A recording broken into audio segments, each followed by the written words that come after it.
Hello, everyone. My name is Dr. Eric Tate from Vernonville Asset Manager, where I'm the founder and president, here to talk to you about the top 3 insights I have learned on structuring investments to close more deals. Give you a little bit of background about Vernonville Asset Management. We primarily focus on 3 areas: real estate for current cash flow, and we do some development, private debt and notes, and angel/venture investing. And we do most of the venture investing through another company I founded with 3 other partners called Urban Capital Network. Now, to level set this talk, what I want to do is make sure that we focus in on what I view capital raising as and what it is not. So to me, capital raising is not being the sponsor of a deal or operating the deal. Granted, most of us who started out, and maybe many of you listening still do, are the chief cook and bottle washer where we do it all. But I'm really looking at this and talking about this from the standpoint of capital raising being its own standalone business. Whether or not you're operating the deal or the sponsor deal, putting it together, each of those are actually different areas of a business that can literally be standalone. And so for our talk today, we're going to talk about capital raising from its being its own business standpoint.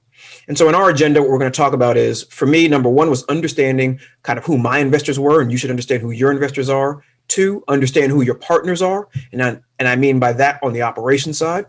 And 3, and lastly, but not leastly, is understanding yourself as you put together this business. So starting with understanding your investors, what is it that they want? And what I mean by that is, can you segment out in a very specific way what the people in your database or the people that you raise capital for want, even outside of what it is that you do, right? And that's a very different thing that we're going to talk about a little bit. Because when I started this, I didn't know what they wanted, right? I thought what they wanted is what I needed. And I fell flat on my face doing that now, and we'll talk about that in a second.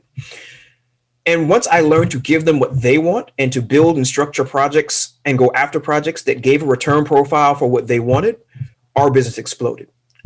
And so, I started off as a neighborhood rent man, right? And like many of you maybe who are listening, and I still own these assets, right? So I'm not poo-pooing them in any way. We own dozens of single family homes still, right? But when I started out, we were having success in 08 and 09. I had some physician colleagues who wanted to join us. And what I thought about was what I needed. And at the time, because banks were shutting down lines of credit and weren't lending, I needed debt. So I put together a debt syndication. I thought I was a hot shot. It was pretty. It was great packaging. And I fell flat on my face, right? Couldn't raise it. I raised $25,000, right? And everything made sense. All of my projections made sense. But my investors weren't interested in debt. They were interested in equity at the time. And so that was a valuable lesson that taught me, don't give them what you need, give them what they want. Once we had some success, we essentially stumbled into angel investing because I had the company on the left is a blockchain technology company in the oil and gas space. And I had a friend who was a CFO of the company, and they were doing their seed investment round. And he said, hey, are your investors interested in angel investing? And as a lark, I said, well, I don't know. Let me not assume for them that they're not. I'm going to put money in this deal. So let's see who else may want to do that as well. And so lo and behold, we put it out, and in a span of 6 weeks, we raised a little over $600,000 to be a major investor in their seed round. And they've gone on now to raise a Series A and moving into a B. The same thing on the right company is a CBD cream company, the only FDA kind of compliant CBD cream company on the market. And we did the same thing in a 6-week period. We raised a little over $600,000 to be a part of this company, which has great growth prospects. And so that taught me, don't assume that just because they're investing in the thing that you primarily do, and for me, it was primarily real estate initially, that your investors aren't interested in other things that you yourself can help them in. Now, of course, the caveat is you have to be willing to invest in it yourself and believe in it. You're not just doing deals to do deals. Next, for me, was understanding my partners. Now, same thing. What is it that they need? Now, many of you guys are the operational people on your team, so you're raising capital and doing the operations. So you know what it is that you need. And so you look for investors that are going to coincide with what it is that you need in terms of what they want. But are there other people who are in adjacent industries, people that you know are highly competent, just like you are, but are capital constrained or balance sheet constrained? You being able to walk to the table with a group of investors gives you, I won't say leverage, but gives you an asset that you can use for yourself to be able to do more deals. Now, they may be deals that you yourself are not going to be the primary operator on.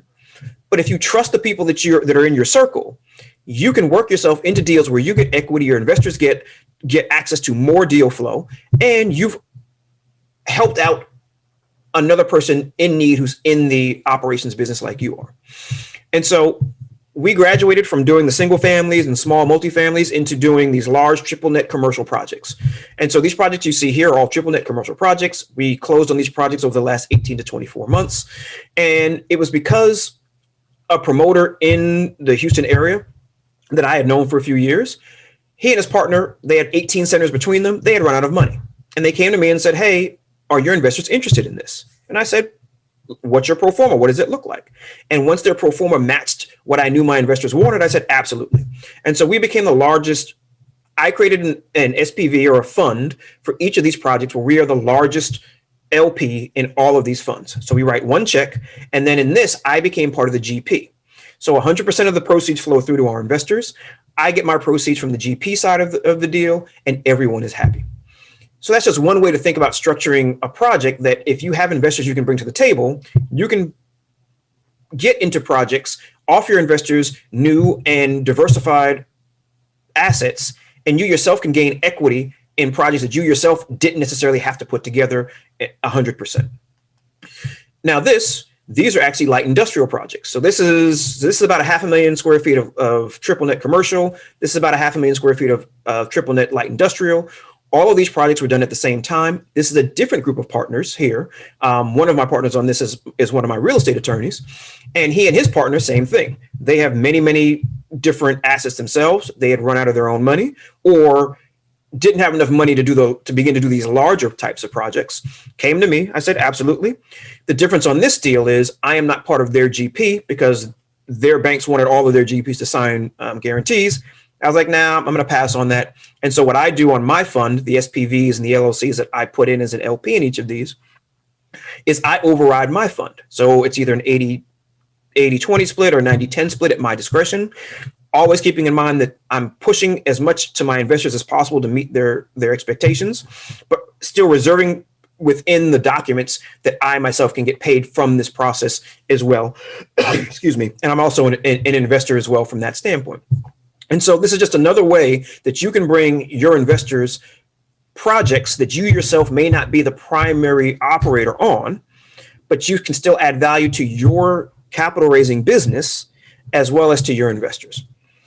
And then kind of the third way to potentially structure a deal is this is a fintech company that only lends to physicians and dentists. And so I wanted in on that company on the equity side.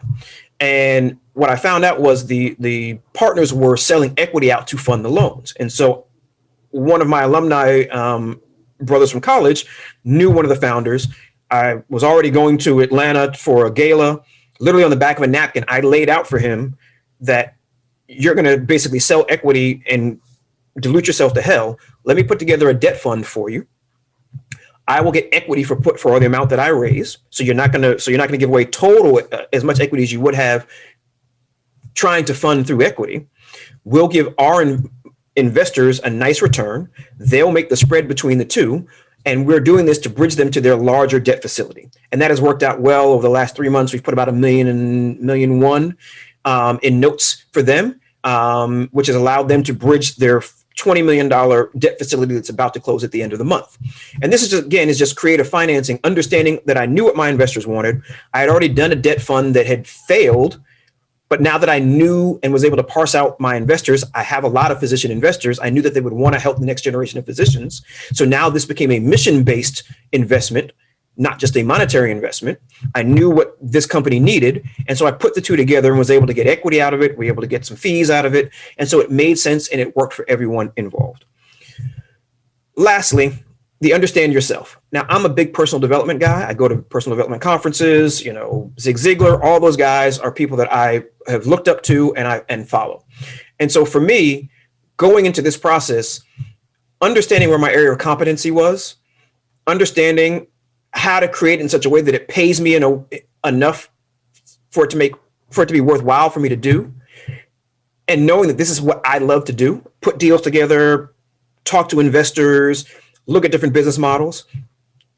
I look at everything through the lens of how do I do this? Now, I couldn't do this from the beginning. And many of you can't do this from the beginning. You've got to pay your bills. You've got to keep your lights on. But as you get bandwidth, as you get to the point where you can be more selective in the things that you do, take a step back and think about how it is you really want to be spending your time, right? Because this, to me, where this bullseye lands right here, to me, is one of the most important things possible. If you can operate in that area as much of your time as humanly possible, you will never feel like you're working a day in your life, right? And people always forget the payment side of it, right? A lot of times you go after the passion, but it's not paying you what you want. This is a way for you to be able to structure in your capital raising business a remuneration model that makes sure it compensates you in a way that will keep you motivated. And so, to give you an example, this to me kind of was my watershed moment. This project here, C-class apartment project, 100 units in the hood in Houston.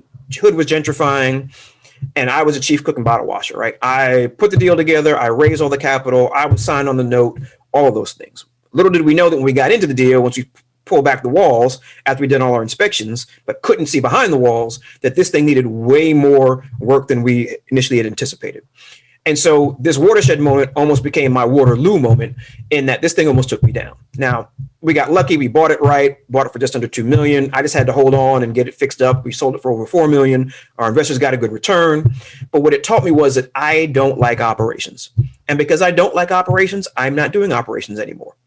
And so I've decided to dedicate myself to the types of assets we wanted to own, understanding what I want through them, and then picking the greatest operators in the world, world-class guys, and just bring capital to them.